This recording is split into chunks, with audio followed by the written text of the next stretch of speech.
Welcome, everyone. University of Illinois Extension is very happy and grateful to be welcoming back on to the platform the Illinois Association of County Board Members, Executive Director Kelly Murray, and the esteemed Taylor Anderson as well. Both of you, thank you so much for being here. We are excited to hear what sort of legislative news from the past year might impact our local governments. And so we're very grateful for your time. And without further ado, I'll pass it to you so we can get started. All right. Thank you, Nancy. Can you hear me okay? Yes. All right. Well, thank you, Nancy, again for hosting this annual webinar. I know we've probably been doing this well over a decade, if not longer. And I kind of laugh anymore when I'm thinking about when we started in local government, when I personally started in local government and in political science myself with the university. It's interesting to see how time passes. And I kind of joke that I've now become the historian at most of the tables and board meetings and things I attend because we've been doing this for so long. But this is a great opportunity. I appreciate the University of Illinois Extension hosting this annually and the opportunity to talk about the local government issues. Today, we're going to be presenting mainly on select bills impacting local government that passed during the second year of the 103rd Illinois General Assembly. And as you all know, the Illinois General Assembly runs on a 2-year cycle. So legislators are not limited on the number of bills they can introduce and sponsor in the state of Illinois.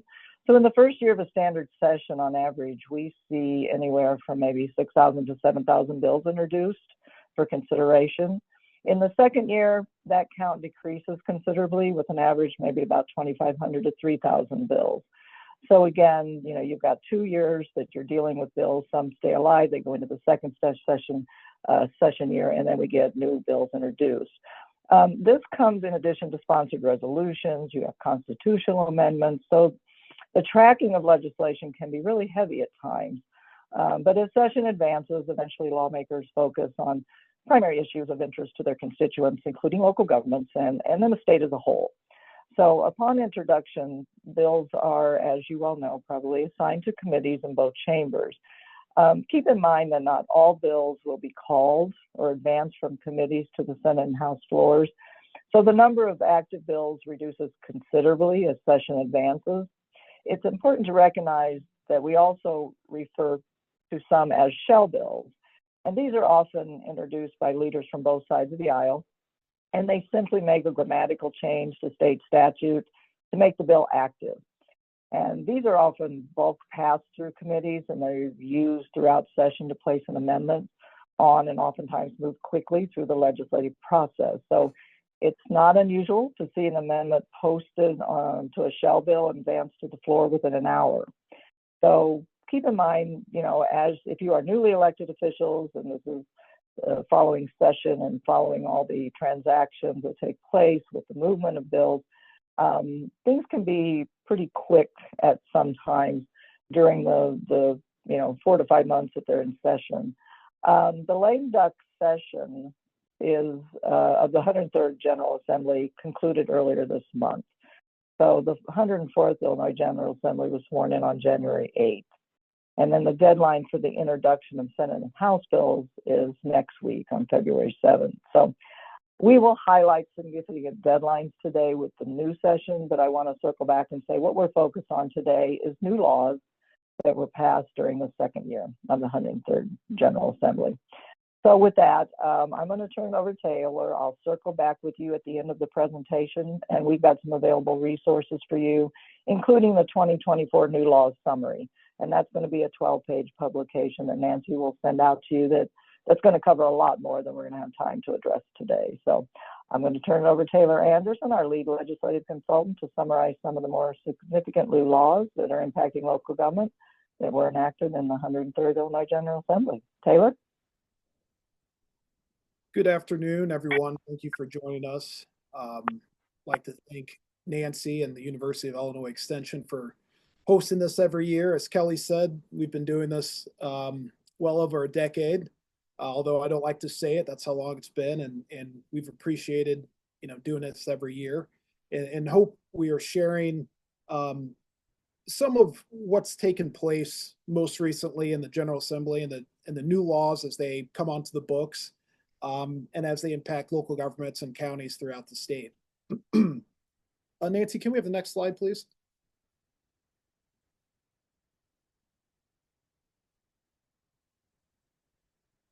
And you can skip one more ahead. Thank you. As Kelly said, generally speaking, the first year of a General Assembly is the heaviest year where we'll see the most bills introduced. It's usually between 6,000 to 7,000. And then the second year of a General Assembly, which would have been this past year, we usually see between 3,000 and 4,000 bills introduced. All total, we saw, just under 1,000 bills introduced the past General Assembly, with just shy of 2,500 resolutions and 36 constitutional amendments put forth before the General Assembly. This most recent year, we've saw just around 500 or so bills that were signed into law.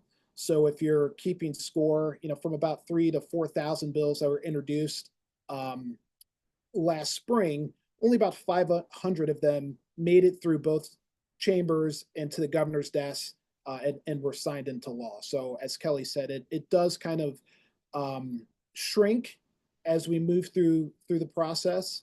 And so all the bills that are introduced, not all of them will be moved, advanced, and signed into law. Next slide, please. Again, as Kelly mentioned, this is not a complete summary of all the bills, just kind of a highlight. We'd like to try to pick, bills that touch different sectors of local government, have different impacts. Some will be studies that are conducted by task forces. Some will be direct new laws that you will have to comply with, or might affect you in some shape, form, or fashion. Before I jump into this first bill that we have up, I do want to just quickly mention a new program that is started to take place here, and it directly impacts your local exchange carriers, and it's called the 211.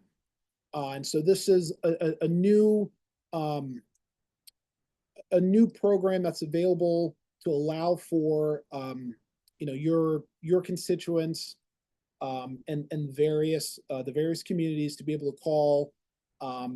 It acts as another help and outline for folks that might need some help. Again, this is specifically for your local exchange carriers. I know several counties have already signed up and signed on to be able to provide 211. It is available to all 102 counties. So if your county has not yet signed up for the 211 program that was unveiled last year, you go ahead and take a look, or have your local exchange carriers take a look at signing on for this new program. With that said, we'll jump into our bill list. Again, this is just a small subset of the bills that were passed and impacted local governments. Just kind of highlighting, and then at the end, we'll talk about where we're at in the current 104th General Assembly and kind of some of those important deadlines, as Kelly mentioned. The first bill we'll talk about today is Senate Bill 692.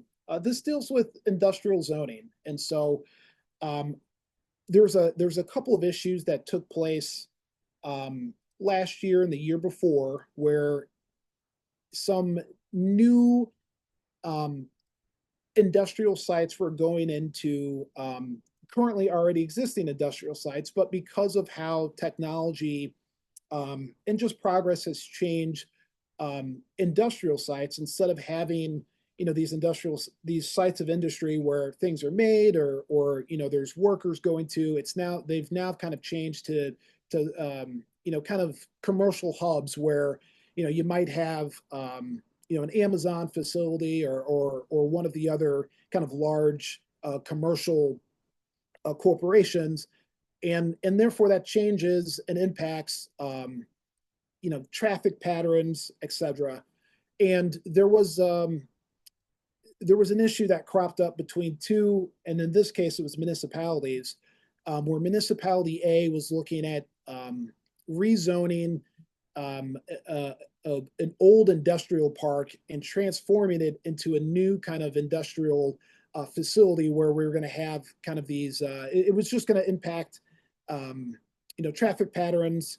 There was worry about smoke and smog from the number of trucks that were going to be increased in this new community. And so municipality B, who shared a border with municipality A, had some real concerns, and was interested in trying to learn a bit more information about what was happening in municipality B, or excuse me, municipality A, where the actual site is located. We see these from time to time where there's going to be large development right on the borders of two or more communities.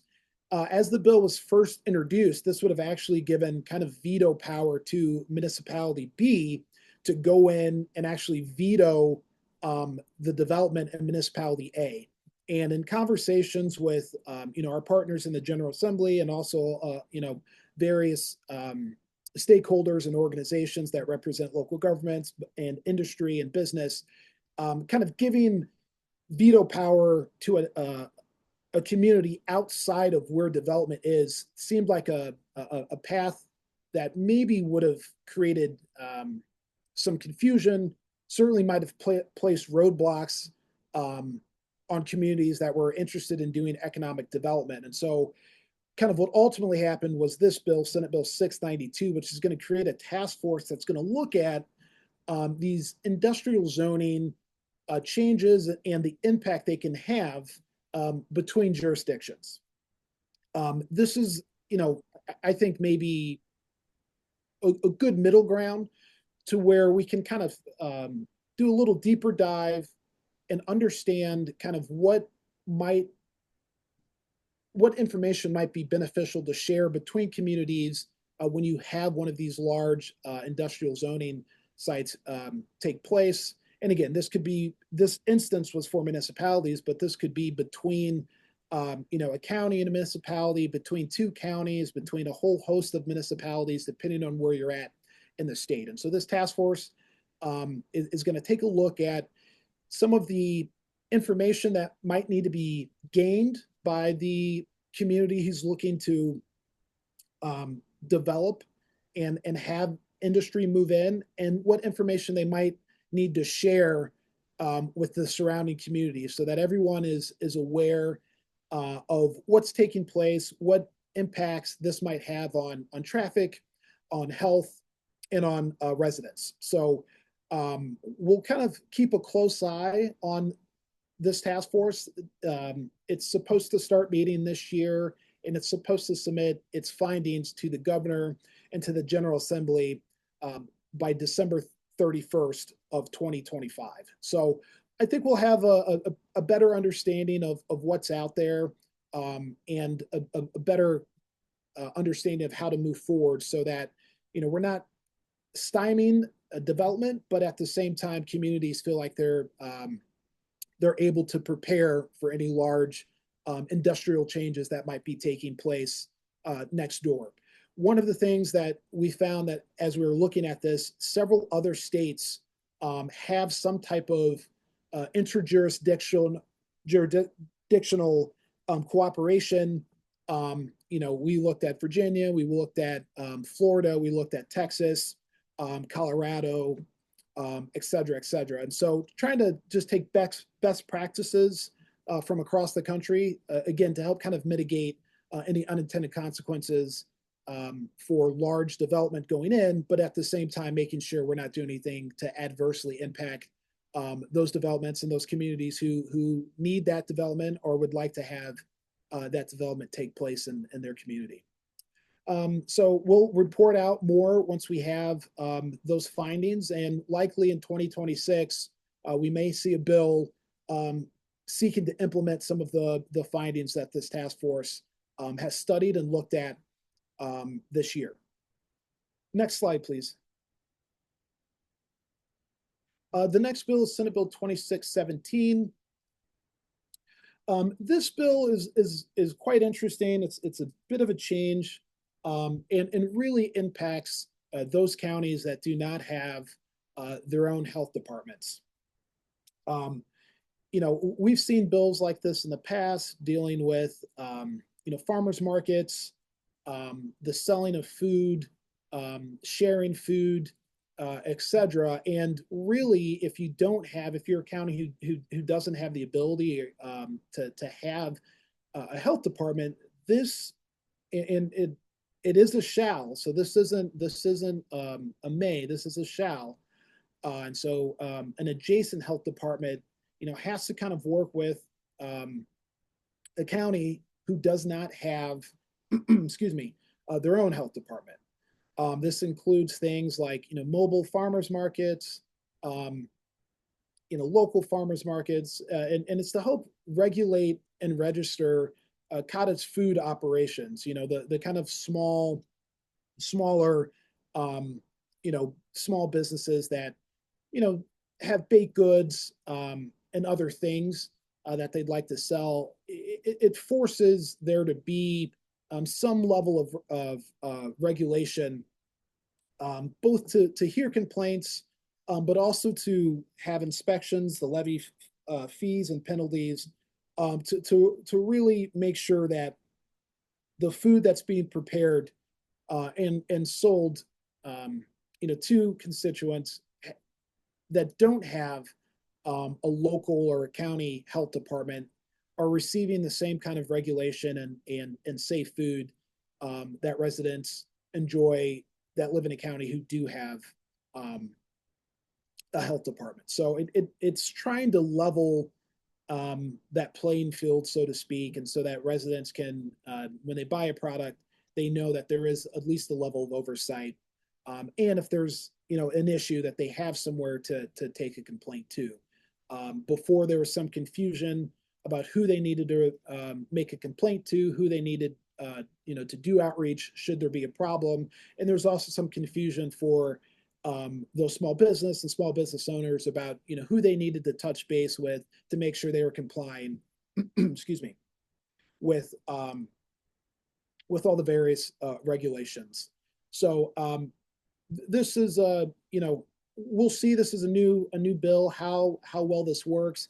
There was some concern about the burden this might place on the health department in an adjacent community, because now not only would they need to work on, obviously, the small businesses located within the border, but they'd be kind of required now to help out to a neighboring county. And so there is, I think, some concern just making sure that there's enough bodies, enough resources to take on any additional burdens. And I imagine that as this plays out, now that this is law, there might need to be tweaks moving forward to make sure we're providing the resources necessary to do this important work. So I would encourage you, if you are a health department who's getting ready to maybe take on an additional load, if you have a health department that is going to be helping out an adjacent community, you keep track of any problems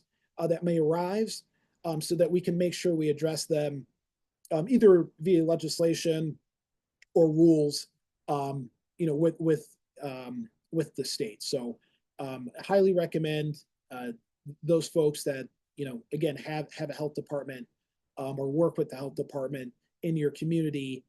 If there's any additional burdens or unintended consequences, please jot those down and make sure you share with Kelly and the Illinois Association of County Board Members, so we can take further action if needed. Next slide, please.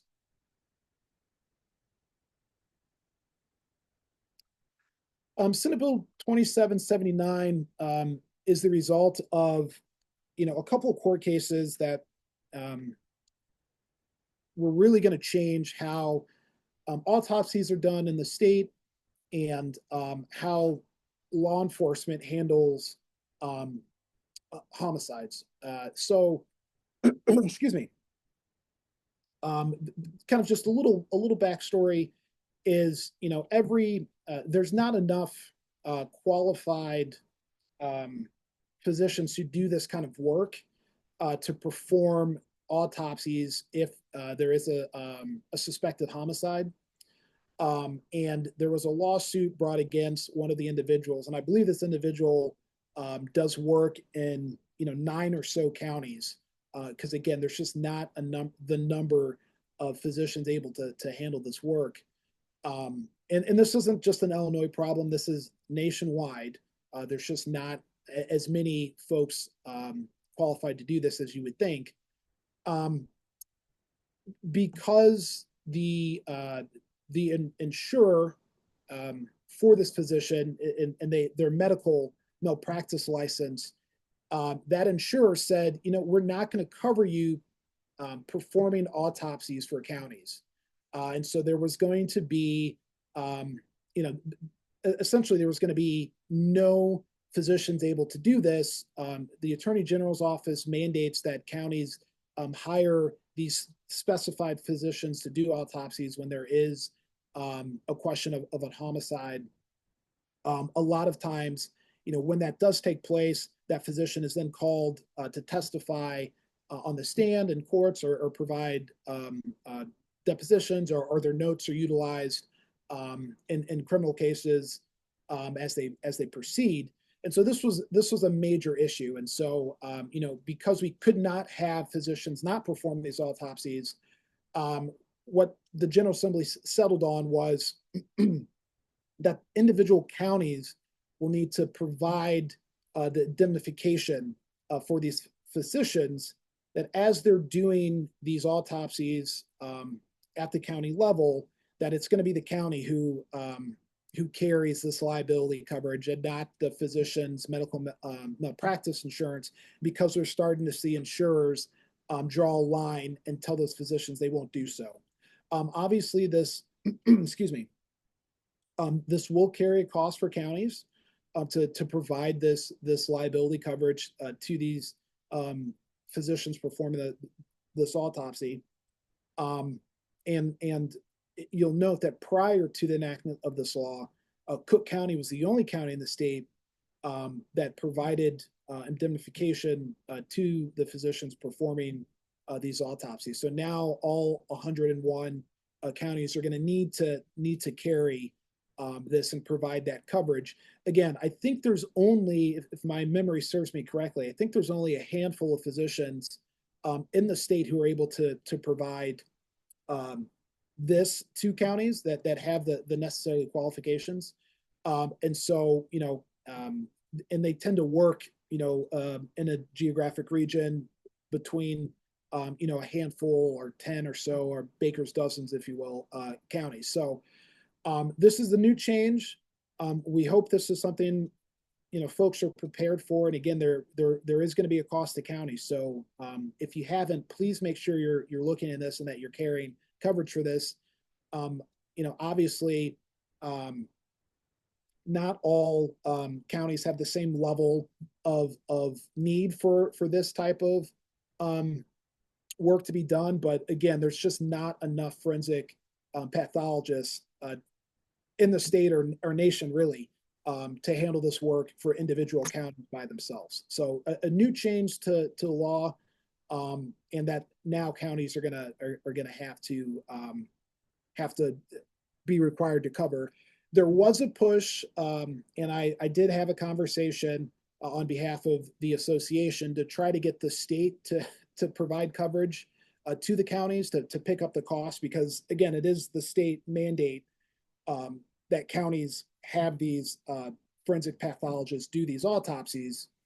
But in a tight budget year, there didn't seem to be much appetite for the state to pick up the cost. So unfortunately, we are where we are, and counties will have to do this themselves.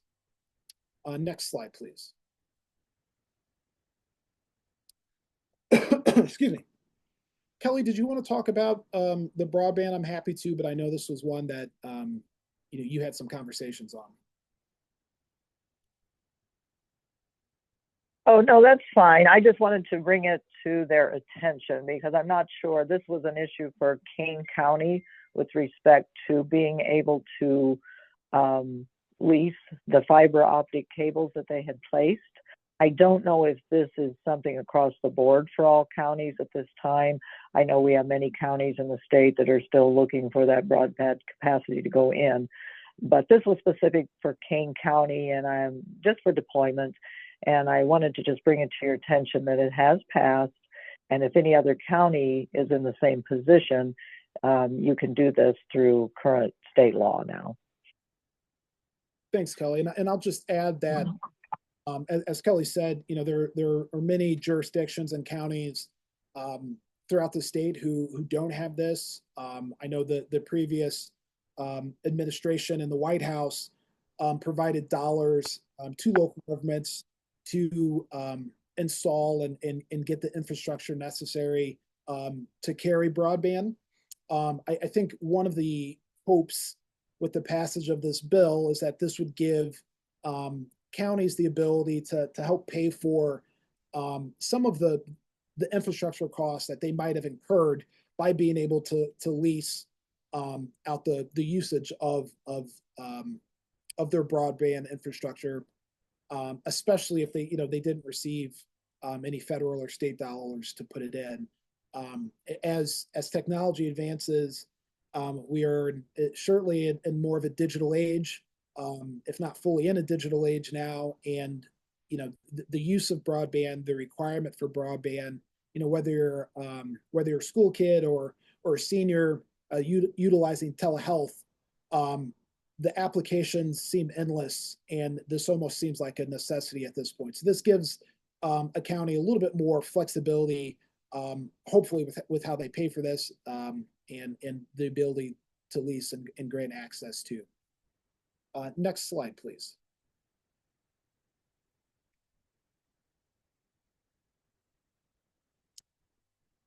Senate Bill 3202, excuse me, creates the ability for cities and counties to create bicycle transportation plans.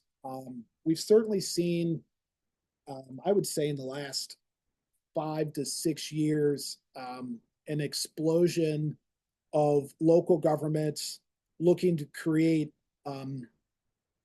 bicycle lanes and whether that is through state parks or around local parks even. We've seen kind of an increase in the efforts to try to create these bikeways at the local level, and so this expands on that. It allows that these plans that can be created at a city or county level, they can include things like the estimated number of cyclists that may be moving to an area. And again, this is particularly important if you do have an outdoor site, a destination where folks come to bike or they go through on their bikes. It gives more flexibility with the data you can use, trying to determine the number of bike lanes that might be needed and lay out potential new routes and paths that as a community or site, the tourism there grows, or even just the local community as they use it more and more. This kind of helps with that regard. It does require that the local government that develops this plan needs to include maps of existing bike pathways or bikeways, and then kind of go through and provide the classification of all the different transportation plans that they have. This is going to be particularly important, for regional planning communities. I myself have not, taken one of these bike paths through multiple counties or whatnot, but I am familiar with some folks that have. And again, just another tool that local governments are going to be able to utilize. We have seen this more and more move to kind of create this.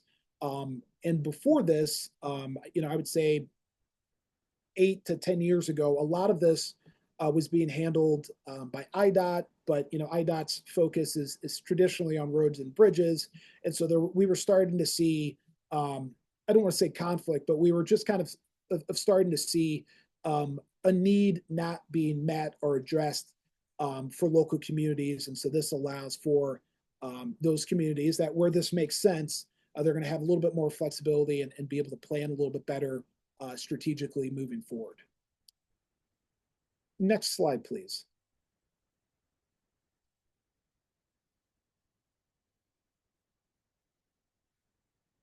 Senate Bill 3342 deals with the application of pesticides. Again, this was a specific issue, or this bill was the result of a specific issue that took place. I believe it was a municipality, a family that lives, near, kind of a unincorporated area or land area where, the application of pesticides is needed, tried to get a hold of, the local government to see if they were going to be doing any type of spraying. My understanding is that somehow wires got crossed. The family was hosting either like a large family gathering of a birthday or a family reunion. And the local government went out and actually sprayed right next to their property when they had, close to 100 people right there.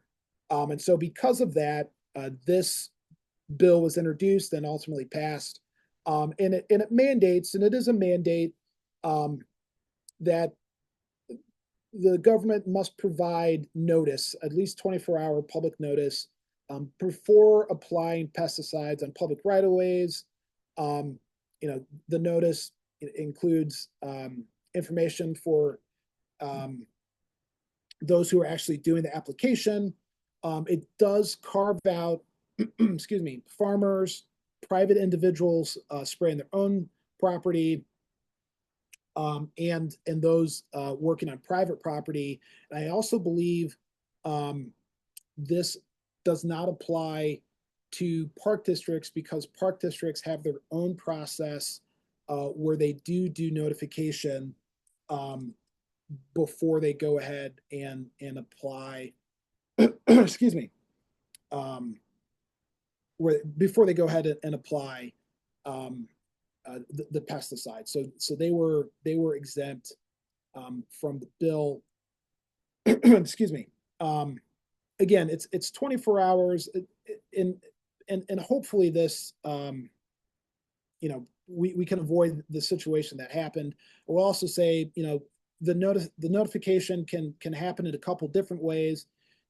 It's sufficient if it's posted, if your county or community does a newsletter, that works. If they have a website, you can post it on there. That works. If your community sends out, kind of calendars or has a calendar posted, that works as well to satisfy the notice requirement. There are penalties attached to this. Excuse me. That the state attorney and the county can levy against those violating. The first penalty is $250. A second violation can go up to $500, and a third or subsequent violation, excuse me, can go up to $1,000.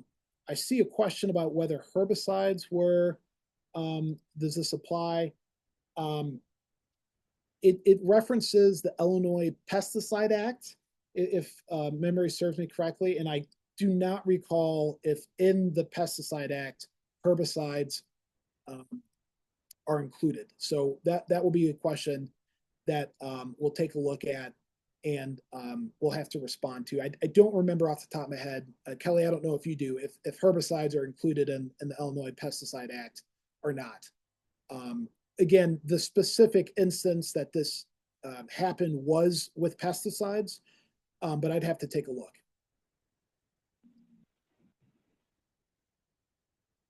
Kelly, I saw you come off mute. I don't know if you remember or not. Oh, no, I was trying to look that up, but I'm not finding it initially. So we'll have to get an answer to that. So we'll try to get it answered. Yeah, I don't see it initially. I want to say they were not, but I want to make sure of that. Yeah, there was a lot of conversation around this bill. It went through several amendments. I do know when I spoke to the sponsor at one point, They wanted it to be more broad, and this bill took a couple of years. I believe it was first introduced in the 102nd General Assembly. So it's taken a couple of years to get across the finish line and signed into law by the governor's office. And I can't remember if herbicides are included in the definition of pesticide. We'll get back to you after we have a chance to take a look. Next slide, please. This is a big bill for a number of reasons, and I'll go through them. But I do want to just kind of start off the conversation that every year we probably see upwards of at least 100 bills dealing with property taxes, making some change to the property tax system, and whether that is something as extreme as making PTEL apply to every county, expanding one of the homestead exemptions, whether it's senior, veteran, disabled, et cetera, to minor tweaks about when notices need to go out, and everything in between. And that's no different this year. I lost count of how many property tax bills we've seen this year, but it is a lot. And we see the same every year. This bill, Senate Bill 3455, sets up a property tax system study to be done by the Department of Revenue in consultation with the Department of Commerce and Economic Opportunity to provide a comprehensive study and evaluation of the entirety of the property tax system, and then provide their recommendations, or at least provide the study to the General Assembly. I will say I'm very happy that I don't have to help with this study, because our property tax system, as you all are probably intimately aware of, is very complex. There are a ton of moving parts.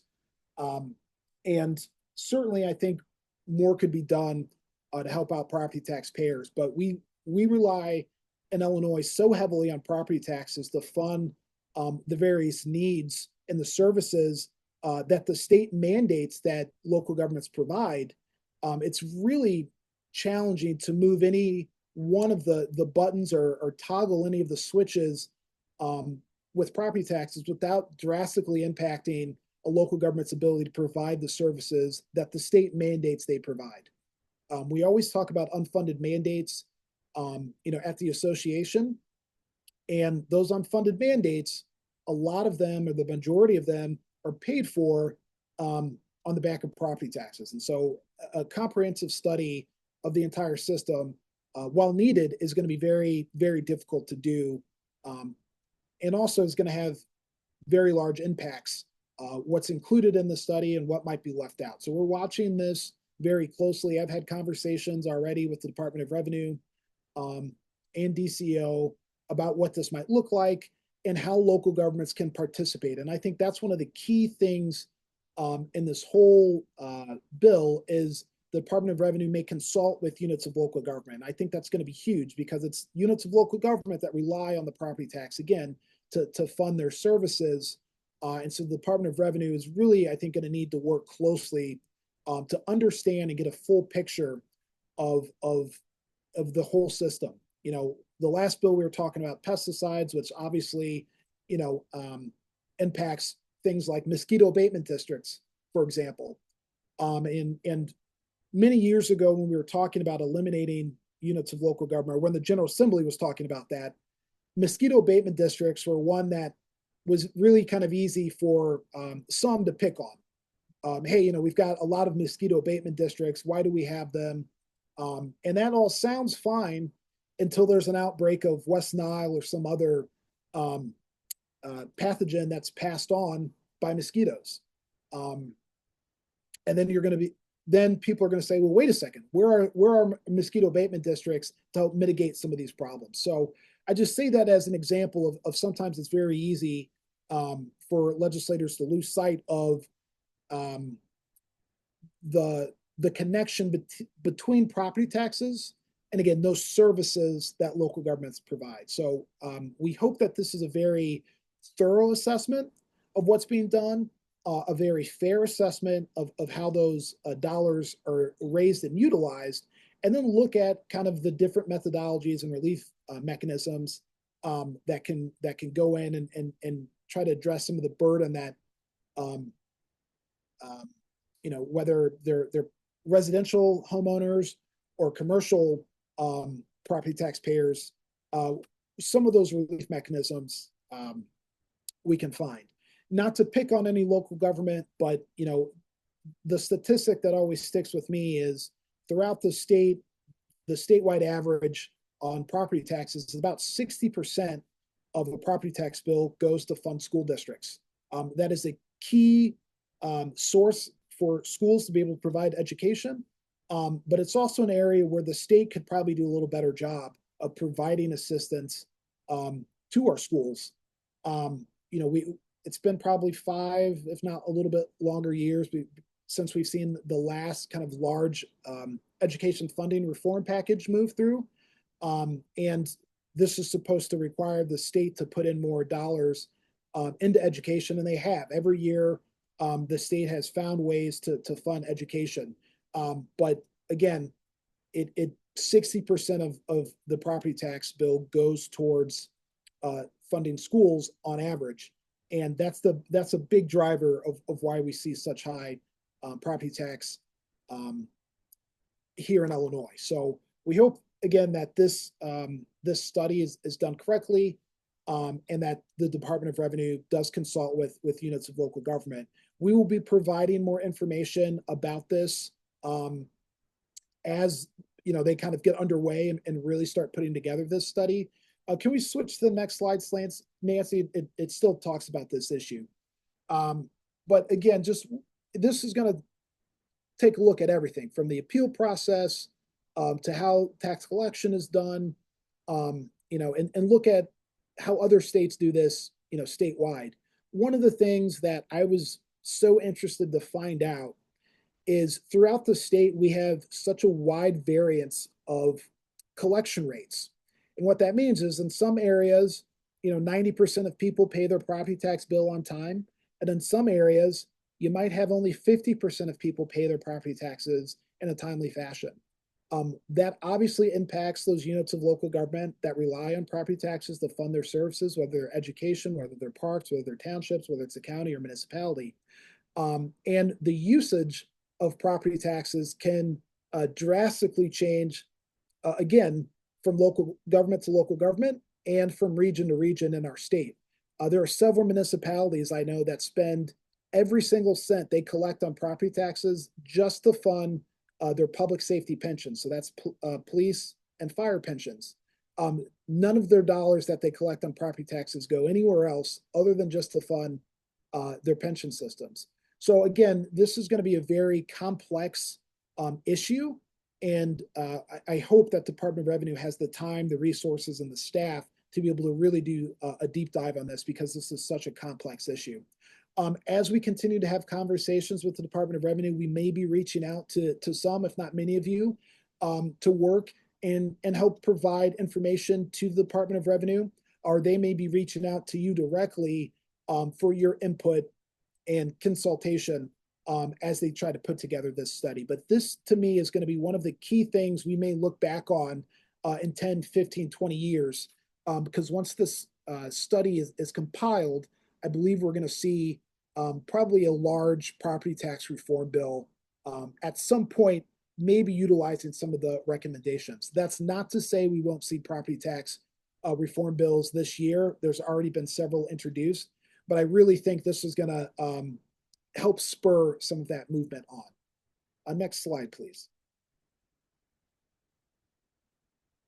House Bill 4951 was a very large omnibus bill that did a lot of different things in the county's code, as well as several other sections of excuse me, of state law, dealing with primarily kind of revenue and how revenue is spent. What we've highlighted for you here is the creation of the County Officials Compensation Task Force. And this is going to review compensation of county level officials and how that's done via state statutes, and they're going to make recommendations to the General Assembly about any appropriate changes to those statutes. I have not seen the full list of folks appointed to the staff. The director of Department of Revenue is going to designate a chair of the task force to kind of oversee and help run the task force. And then they're going to make their recommendations. This large omnibus bill also made some changes to community health mental boards, community mental health boards, and how they're able to work with counties to derive a budget, and what recommendations they're able to make to a county. Again, making sure that it's the elected officials who are ultimately in charge of setting that budget and providing the levy to fund that budget. But we want to make sure that there is collaboration between those 308 boards and the county with regards to kind of setting that budget, funding that budget, and providing those services at the county level. We've certainly seen a change, in how mental health services are provided in the state. When I first started lobbying many moons ago, the state was responsible for a lot of the mental health care and services. When we had our 3-year budget impasse, we really saw the state move away from that. And even before that, when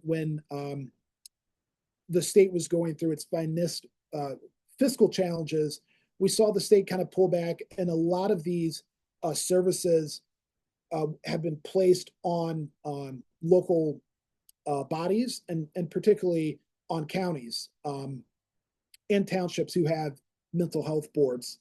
And again, just to harken back to our last conversation on the property tax study, when the state has pulled away from providing essential services that communities needed, it's the communities that stepped up and provided those services for themselves. Unfortunately, in order to pay for that, they had to rely on property taxes. So again, just want to make sure that everyone ties all these different points across, because on their face, you don't always see that picture, as certainly state elected officials don't always understand that. But as the state sought to address their fiscal challenges, it was left to the counties and others to pick up the slack. And so this is just one of those areas. And so we're going to see kind of where the task force lands dealing with the official compensation, and we'll see how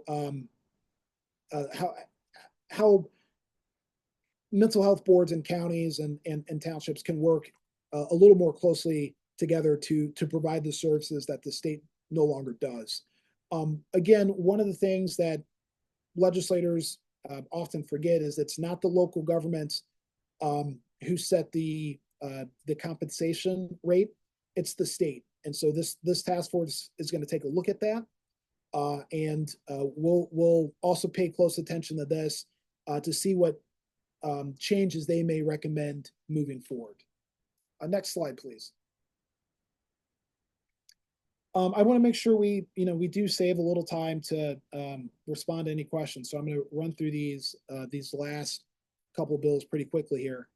House Bill 5128 allows for county sheriffs and I believe sheriff's deputies as well as county board members to serve on emergency telephone system boards. We think this is a needed change. We're happy to see this. The county level, they're going to have a good perspective and bring that to these emergency telephone service boards. Again, just harkening back to county stipends, House Bill 5287 unifies how stipends are paid, and this unifies that for county clerks and the county recorders and chief clerks of election commissions. Basically, instead of the state board of elections sending those stipends directly to those office holders, they're going to now remit those checks to the county, and the treasurer is going to be responsible for paying out those stipends. We made a similar change last year to other county officials, and so this just brings clerks, recorders, and chief clerks of election commissions in line to the other changes as well. The treasurer now is going to receive those dollars from the state, whether it's from the State Board of Elections or from the Department of Revenue.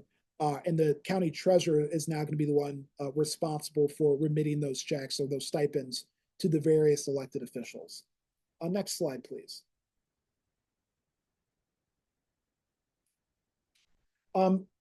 Again, House Bill 5190, we were happy to see.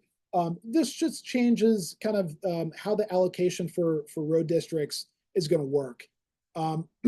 Excuse me. One of the biggest things that I think we kind of were made aware of is that there are funds sometimes that are allocated to a county and aren't being obligated. I don't want to say in a timely manner, but up to this bill allows for up to 48 months. And if those dollars have not been obligated and they've become kind of lapse funds, this allows for the state to reappropriate those funds.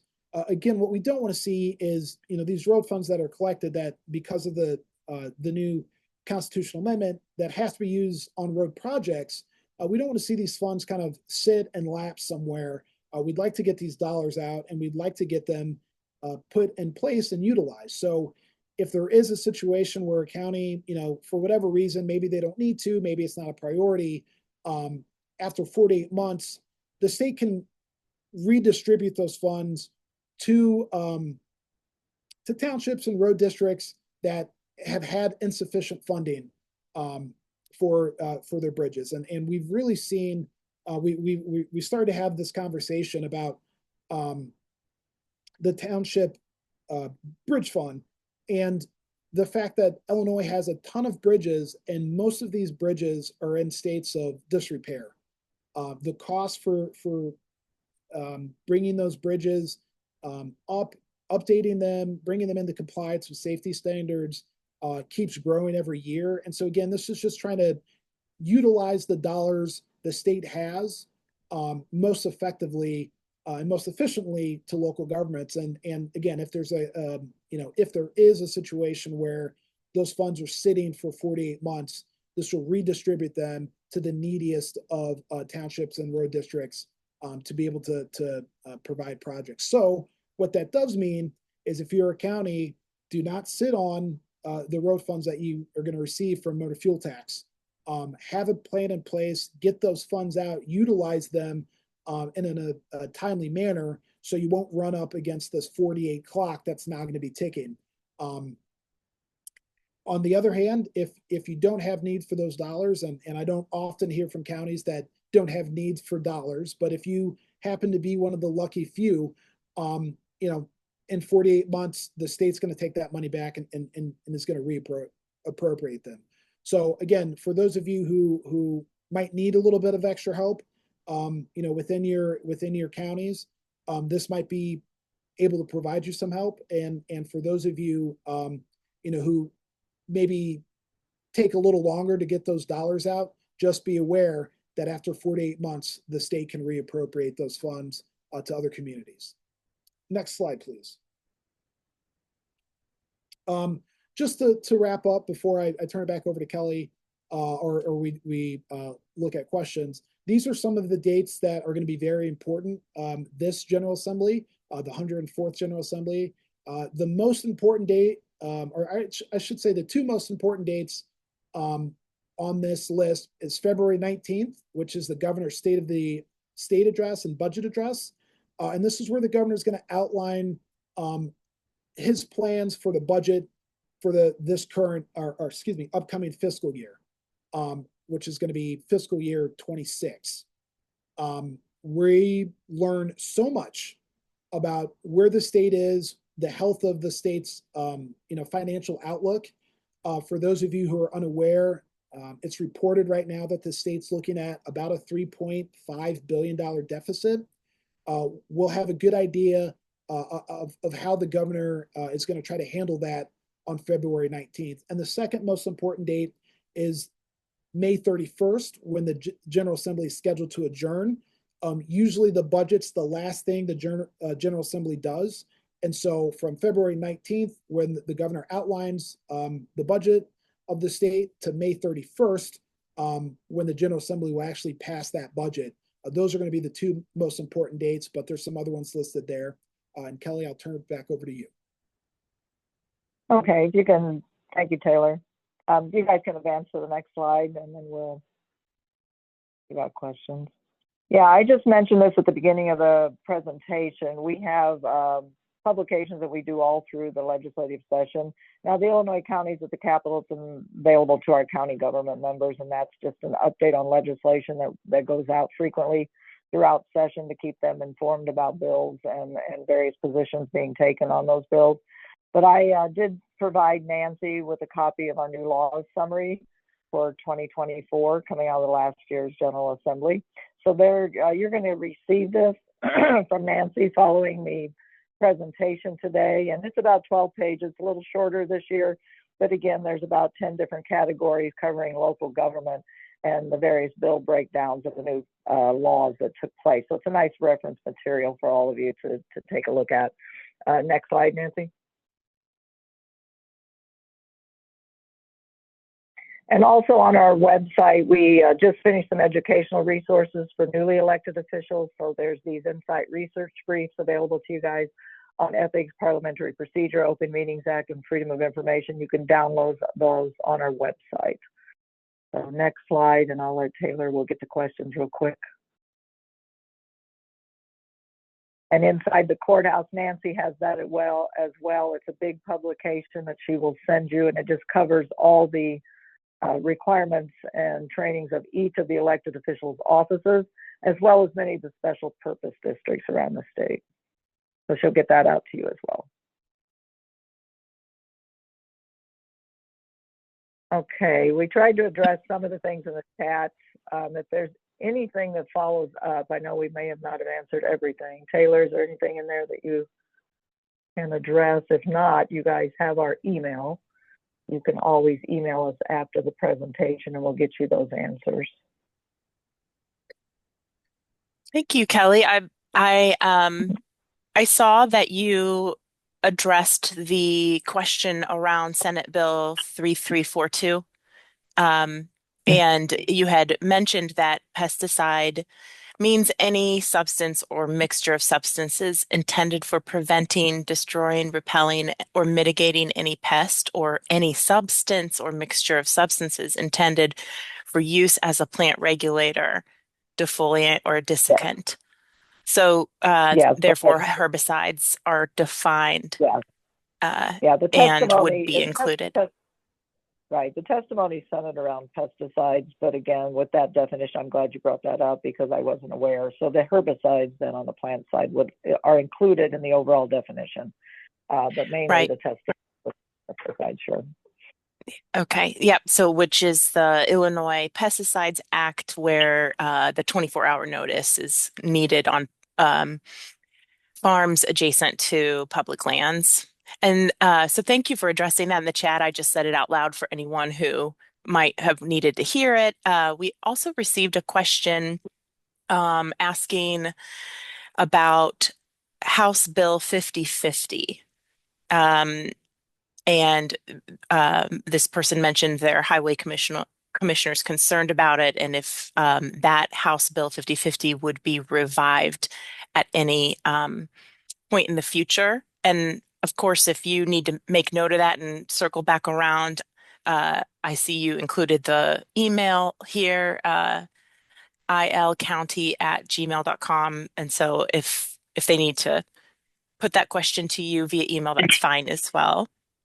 Nancy, Yep, that would be fine. Yeah. And Taylor may know, yeah. Yeah, I'd just say on House Bill 5050, thus far, we have not seen an attempt to reintroduce that piece of legislation. It's something that we are obviously following, and we'll let folks know if it does, if it is reintroduced. Okay, and we had another question asking about solar energy siting, if there's any update on the solar energy siting statutes. That was part of a conversation that was that took place during lame duck. At this time, it hasn't been addressed. We do believe there will be a push to deal with both solar energy siting and solar energy siting assessments this spring. And so if that's something that your county has concerns about, please watch very closely the action alerts and information that Kelly sends out. We will have a lot of information on that this spring. Thank you. We had another question talking about House Bill 3563, which created a task force to explore the use of generative AI. Given that we now have a new platform called DeepSeek that has been built off of OpenAI and ChatGPT, et cetera, which is also free and open source for everyone, but is 95% cheaper, is there any change to that House bill or any associated allocations of resources or time, et cetera? Yeah, good question. Matter of fact, that task force wrapped up their deliberations and just published their report to the General Assembly. I have not had an opportunity to go through it in full yet, but the task force completed its work before DeepSeek was announced, and so I do not believe it makes any reference to that. And for those of you following this, DeepSeek has been quite a game changer because prior to it, I don't think people thought that AI could be done that cheaply. I have seen recently that some of the AI companies, the owner of ChatGPT is seeking to sue DeepSeek because they believe that they utilize some of their proprietary methodology in order to create it, and that's how they were able to do it so cheaply. So we'll see kind of how that unfolds, but I do not believe the task force weighed in on DeepSeek at all. Thanks for that. Another comment and question here. There are lawsuits against counties and other officials regarding the tax deed sale practice after SCOTUS decision in Tyler versus Hennepin County. The current practice in Illinois is to take taxpayers' property for delinquent taxes and not return with the remaining equity. A bill fixed it last year but did not go anywhere. Do you have any sort of update on that? Yeah, I would just say that, my understanding, that question might not contain the totality of the issue.